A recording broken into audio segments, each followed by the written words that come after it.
Zoon, do you think we're getting more inward looking and then more nationalistic and then more narrow-minded instead of more globally minded? I mean, do you still think that culture and civilizations can effectively reach across borders, reach across religions and civilizations? First of all, I mean, culture is how we exist.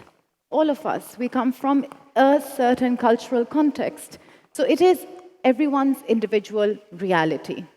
And then secondly, the diversity of cultures is another fact. Now the question is, does this diversity help us understand and respect each other, or does it threaten us?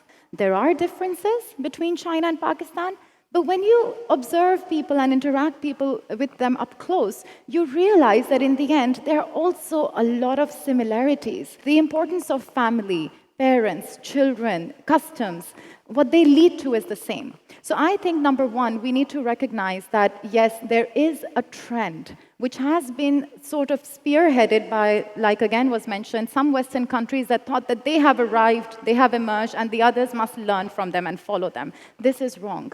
80% of the world's people do not think like that, and that 80% is rising. Culture leads us to understand each other's history. And history is as humbling as it is inspiring. It's helping us empathize with each other, relate to one another, and it can help us learn from a historic perspective. So it is more relevant than ever before, and how we talk about other regions. Lastly, I'll add that, for example, CGTN's coverage of the African continent is very different from what many Western media were doing 20 years ago.